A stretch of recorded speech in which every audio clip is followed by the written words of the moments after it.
गोरी और कालू का एक बेटा था। वो उनकी इकलौती संतान था, इसलिए वो दोनों अपने बेटे का बहुत प्यार करते थे। अब उनका बेटा जवान हो गया था और वो एक प्यारी सी कवि देखकर अपने बेटे जग्गू की शादी कर देते हैं। उनकी बहू बहुत अच्छी कवि थी, अपने सास और ससुर की बहुत सेवा करती थी। गोरी, भगवान का लाख बार शुक्र है जो उसने हमें इतनी अच्छी बहू दे दी। हमारी बहू हमारा कितना ख्याल रखती है। चंबेली तो हमें बहू की सूरत में एक बेटी मिल गई है।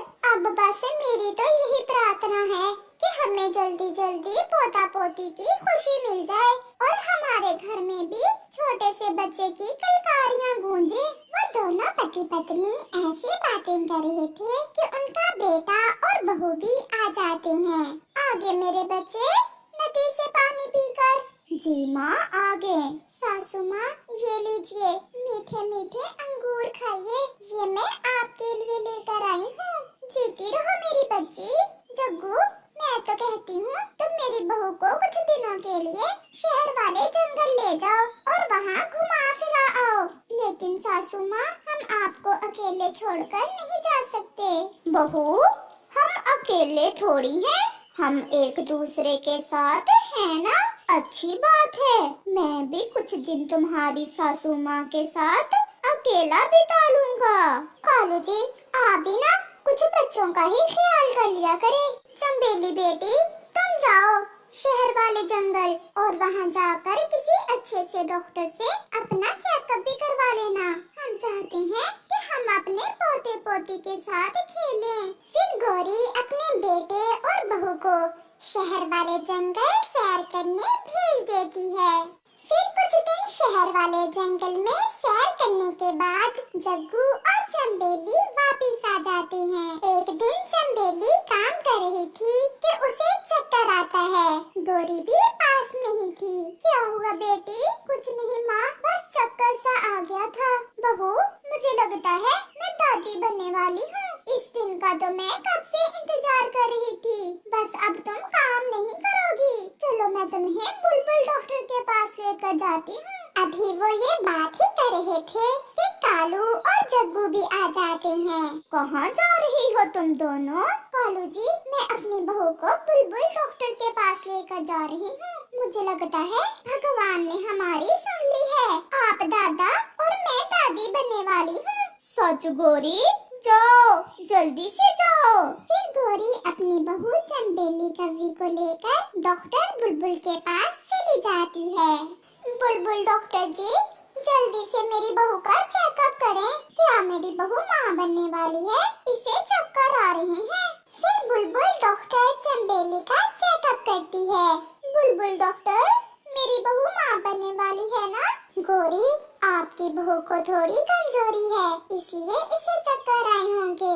ये प्रेग्नेंट नहीं है, बल्कि आपके लिए तो एक बुरी खबर है। आपकी बहू कभी माँ नहीं बन सकती। क्या? ये आप क्या कह रही हैं? फिर गौरी कवि को चक्कर आता है और वो गिर जाती है। सासू माँ, क्या हुआ आपको?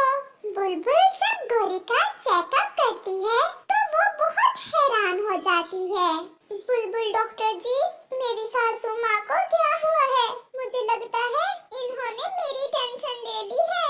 तुम्हारी सास तो प्रेग्नेंट है, ये तो उल्टा ही हो गया।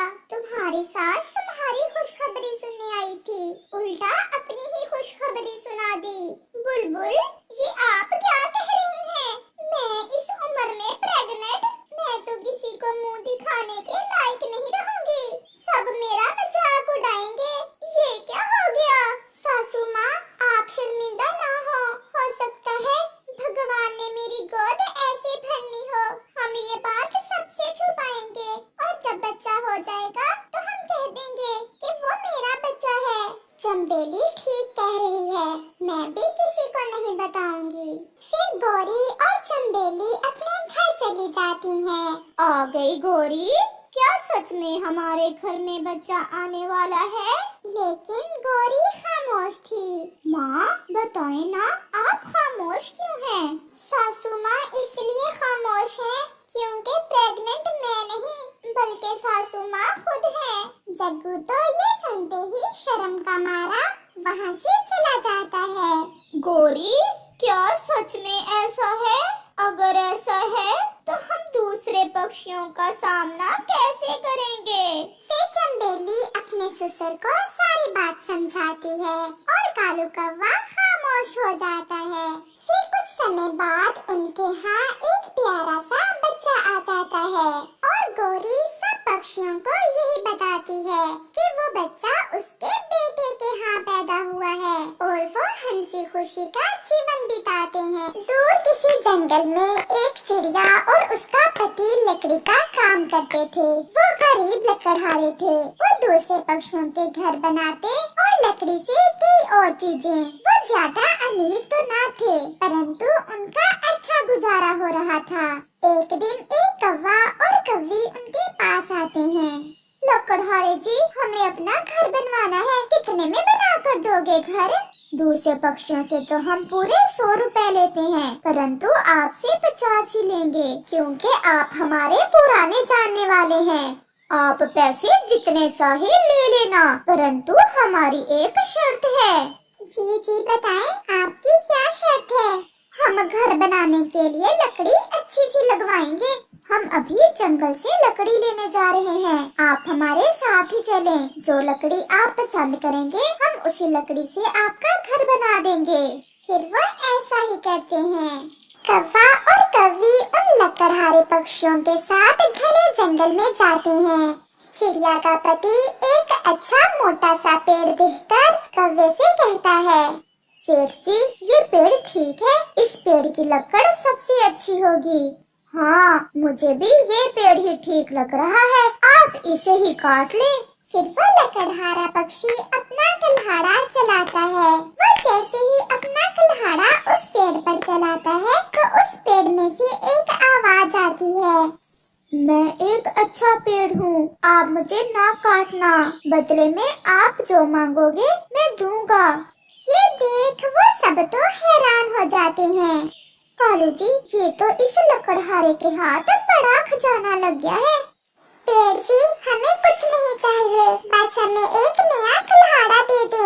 हमारा कुल्हाड़ा पुराना हो गया है, अब इससे हमें लकड़ियाँ काटने में बहुत मुश्किल होती है। और बदले में आप मुझे अपना पुराना कुल्हाड़ा दोगे। ऐसा कहते हुए वो पेड़ उन्हें एक नया और बहुत तेज धार वाला कुल्हाड़ा दे देता है और उनका पुराना कुल्हाड़ा ले लेता है। लकड़हारे, हमें कोई काम याद आ गया है, हम फिर आएंगे आपके पास घर बनवाने। ऐसा कहते हुए कौवा और कौवी वहाँ से चले जाते हैं। ये कौवा और कौवी तो ऐसे ही हमें तंग करने आ गए थे। चलो इसी बहाने हमें अपना काम करने के लिए एक नया और अच्छा कुल्हाड़ा मिल गया। कालू जी, आप ऐसे ही आ गए वहाँ से, अब घर का क्या करना है? तुम भी बुद्धू ही हो। अब हमारा घर बनाएगा वो जादुई पेड़। वो लकड़हारे वहाँ से चले गए होंगे। अब मैं जाता हूँ और उस जादुई पेड़ से घर मांगता हूँ। ऐसे कौवा वापस जंगल में जाता है और जंगल में जाकर उसे पेड़ पर कुल्हाड़े से वार करता है। ना ना, आप मुझे ना काटें, बदले में जो आप मांगोगे मैं दूंगा। मुझे एक सुंदर सा पक्का घर चाहिए और बदले में आप मुझे दोगे अपनी पत्नी। ये सुनकर कालू थोड़ी देर के लिए कुछ सोचता है। पत्नी तो फिर से मिल जाएगी, मैं ये मौका जाने नहीं दूंगा। मुझे स्वीकार है, आप ले ले मेरी पत्नी। कालू, आप जाएं उसी पेड़ पर जहाँ आप रहते हो, सुंदर सा घर बन गया है। वाह वाह, ये घर तो सच में बहुत सुंदर है। अब मैं कोई अच्छी सी कवि देखकर दूसरी शादी कर लूँगा। कुछ दिनों बाद कालू फिर से पेड़ पर जाकर वार करता है। कौवे, तुम फिर आगे, अब क्या लेना है? मुझे ढेर सारा खजाना और एक हवाई मोटर चाहिए और बदले में तुम दोगे मुझे अपनी टांगें। कौवा एक बार तो परेशान होता है, परंतु तुरंत बोलता है, ले ले मेरी टांगे ले ले। हवाई मोटर मिल जाएगी और मेरे पंख भी हैं। मुझे इन टांगों की कोई जरूरत नहीं है।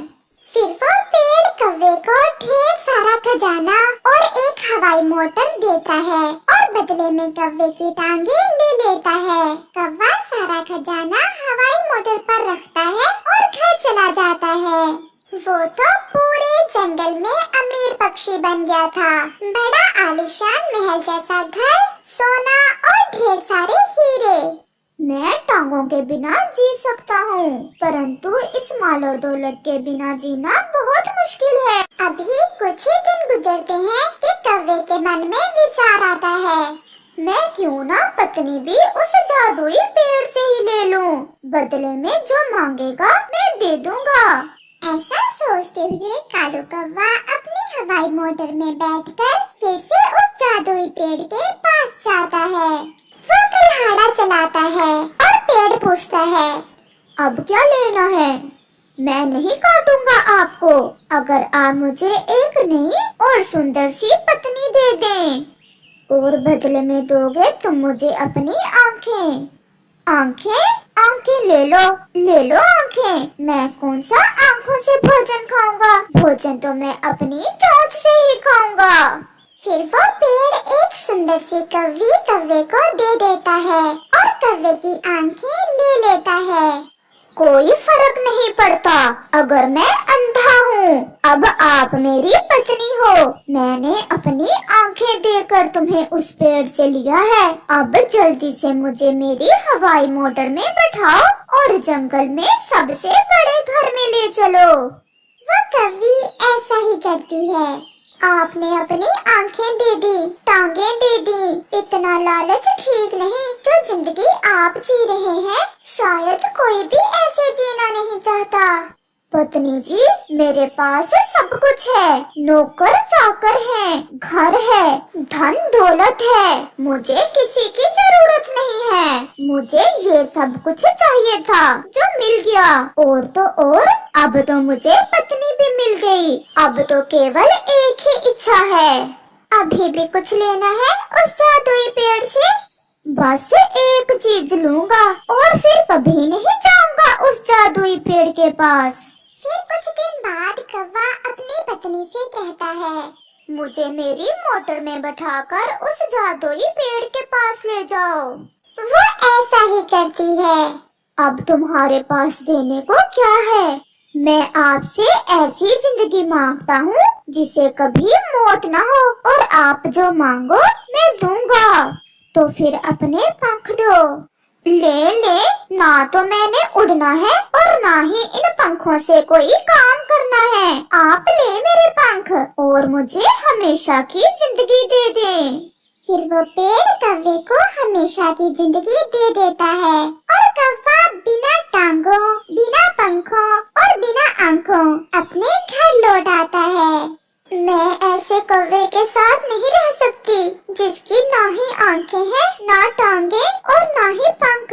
तुम तो शक्ल से एक भिखारी लग रहे हो। हमेशा जिंदा रहूंगा, कभी नहीं मरूंगा। और ये मालो दौलत तुम्हारी भी तो है। वो तो मेरी ही होगी अगर तुम यहाँ ना भी हुए तो। फिर उसकी पत्नी अपने नौकर को बुलाती है जो कौवे को उठाकर दूर जंगल में फेंक आते हैं। वो ना तो उड़ सकता था, ना देख सकता था और ना ही चल सकता था, परंतु उसकी सांसें चल रही थी जिसे वो हमेशा की जिंदगी कह रहा था।